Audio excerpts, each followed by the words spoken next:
facts of life. The whole way. The whole way. All the way. The 600 feet that we're going to go. All the houses above.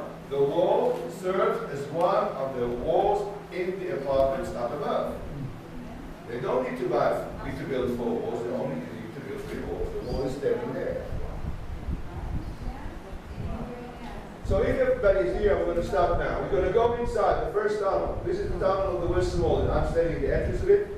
This tunnel was done here from 1968 until 1988. For 20 years we dug this tunnel because we used only chisel and hammer. We don't use heavy equipment because we don't want to destroy stuff we might find on the way, and we certainly don't want to disturb the neighbors above, between 2 and 4 when that's the key. Because when they will wake up, they will probably stop us, which they actually did. Or they found out that we were digging down here, they stopped us for 5 years. Okay, so 3 years. Until 1988, we opened it up, finding the whole length of the Western Wall. That's exactly what you're going to see now. When you enter the tunnel, on your right-hand side, the whole way is the Western Wall. Only 7 feet of it, but when he was standing there, it was at least 100 to 100, oh, something like this. Okay, let's go inside. Western Wall.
This is really not important at all. These are walls these are arches from the times of the Mameluke.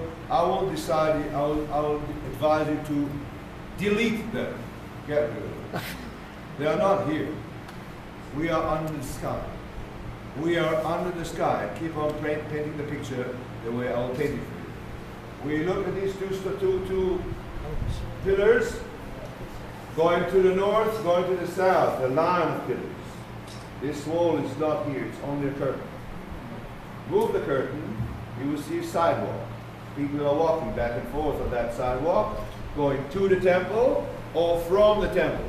And then there is a road. Sometimes the Romans will go there with the chariots and speed. And then there is on the other side, there's another sidewalk with another line of pillars and more shops. And the street is 75 feet wide. And this is the main street of Jerusalem, because Jerusalem was built like a Roman city. Roman city has only one corridor in the center. Jerusalem has 2. The western corridor over there. This is the eastern corridor, going all the way down to the city of David. All the way down to the city of David. We found it in the city of David when people came from the Shiloah all the way up towards the Temple Mount in order to go to the temple. So this is this place. And these stones that you're standing on are the original stones from that street. From that street. This is 2,000 years old, and you just put in your mind the names that you want to walk on these stones. I'm not going to do that for you. I have my own names. You have your own names. There probably could be also the same names, but everybody has his own. This is the spot. And up above here was the temple. Right in that direction. And here in the street, you could certainly smell it. Smell it definitely. You know, there is a sign, there's a sentence that says, in the Mishnah, it says that a goat in Jericho would sneeze to the smell of the incense from the temple. A goat in Jericho would sneeze to the smell of the incense from the temple. Friends, Jericho is 30 kilometers from here. More than 20 miles. It's deep down there, you know, it's down by 400 meters under sea level. We are 800 meters above sea level, and a goat there would sneeze. And I only have to feel sorry for a goat who would walk here. I mean, there she sneezes, here she probably uses all bag of tissues. And you understand what I'm saying? The merchants of perfume used to say, they said that at the time of the Second Temple, women bought gallons of perfume because the meat smell didn't get off their clothes. So they had to pour perfume on it. You understand that when 500,000 people come here to the temple, there are 500,000 sheep, cows, and goats that will be slaughtered up there on the altar. 500,000, the greatest barbecue ever. And you know, of course, it says blood, etc., etc., but there was no flies, and there was no smoke was going up, etc., etc. This is the temple time. This is where we're standing right now, and that's where. Now, this is a very special spot over here because this is the end of the Westmauer fence. Here it ends. Get out for a second. What do you see here? You see the mountain? This is the mountain. This is the bedrock, right over here. The bedrock goes up there. We saw it already when we came here. The rock is coming up. This is the bedrock, this is the bedrock, this is the bedrock, and this bedrock was chiseled, Herod work was chiseled up there, like the same stones over here. So it's a very interesting spot over here. This is the bedrock made by God, yes, nature. On the right side, these are the stones that were made by man. The work of God, the work of man, the meeting point between them. So you don't need to go anymore to the 16th Japan in Rome. You see the beautiful painting of Michelangelo of God touches man, because you can see it over here. Nice idea? Great. Yeah, that's right. Leave it here.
are going to end the tour pretty soon.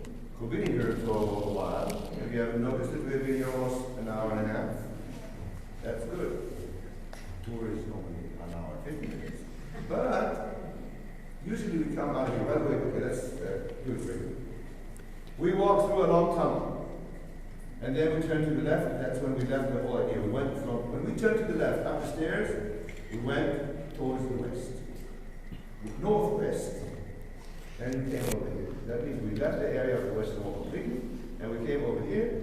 We went through a tunnel, another tunnel, right? In a very tall tunnel. This is a water tunnel, And you imagine that long tunnel that we walked through, from 1988 until 1996, people would walk back and forth in that tunnel. That was a trip in the tunnel of the Western Wall. There was no exit. They had to find out a way out. They had to find out because thousands of people started to come. And they were looking for a way out when they fell into that tunnel that we walked through just now at the end, which is a tunnel that's been there for 2,300 years. Before the tunnel that was up there in the south when I told you about above the bridge, there's also a tunnel that was chiseled by the Hashmonaim in order to get the water of the Kidron Valley, right? I told you the Kidron Valley goes down to the Dead Sea. And in Kidron Valley goes water that comes during the winter, in the beginning of the winter mostly. There are floods that are going down to the Kidron Valley. So in order to catch them before they go down the drain, they decided the Hashmonaim to chisel this tunnel and get the water through. That was going on until Herod came and built a dam and pushed the water over here. This was a very big moat. It was all along.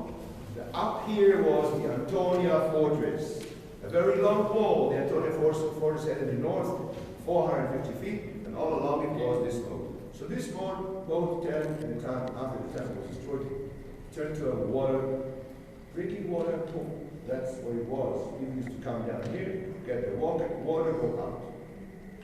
This arch was put in by Adrian Caesar. Adrian Caesar, the man who destroyed Jerusalem, who killed about 1 million Jews in Israel and said Jews are not allowed to live in Jerusalem no more. He's going to build this in order to build it on top of a very nice marketplace. That's what we are seeing. סליחה מתי, אתם שם לקבוצה? לא. אז תחזרו בבקשה, אפשר תודה רבה. ואפשר להיות בשקט, תודה רבה. תחזרו חזרה למקום שבאתם. So, now we are supposed to go out from here, and when we are going out from here, we'll go. This exit was opened up here in 1996. 1996 was in the time when King Bibi Netanyahu I. And when this was opened, the Intifada broke out. The first Intifada, 1996, 37 men were killed on that day. More Palestinians than Israelis, but this is a result of a way of mind, a way of thinking that we want to get rid of. Enough of that. Why not let us go through the tunnels of the Western Wall? Why not let us go through the tunnels of the Western Wall, 2 million people a year, for example, and go back through the Arab market and do our shoppings there, for example, and spend our money there, for example, and bring benefits and goods to the Arab people? Why not, Mr. Yasser Arafat? Why not? You want to tell me why not? I don't know, he's dead. But not for 18 years, we've been walking back every time, and we are guarded with 2 security officers all the way back, and we don't stop at the Arab market, and war is going on. I want to end up with one sentence that will sound like a preacher, but I don't mean that. The second temple was destroyed. The temple we spoke so much about 2,000 years ago because of a reason is called in Hebrew Sinat Chinam, which means baseless hatred. Hatred without a reason. That's something that doesn't make sense. How does it make sense? It comes from selfishness. Loving yourself. Herod. Here's an example of that. Herod loved Herod more than anybody in the world. That's the result. When you love yourself and you don't care about anybody else, you want to doubt and pray, you don't want to tell about it. It's only yours. It causes war. It causes us to walk here around like rats in the caves, rats and tunnels. We don't want that. We want peace. We want a temple there to bring peace. So we'll sing a song, and the song will go out. Now, guys, I'm telling you, you have two opportunities. There is no security. My obligation is to bring you back to the town of Westmauer for security. If you want to come with me with our security, then there is no need, actually. We do it because we have to. You want to come with me here, or you want to come with me from there? And Shomli, and Zulu. You want to come with me from there or not? What is the shortest way to the wailing wall? With you or? Yes. Okay. So let's sing this song. You know the song is on? It's very simple. It says one and does peace up above. So the peace on all of us, all of Israel, all the world. Goes like this. Oh, say Shalom Bimroma. Shalom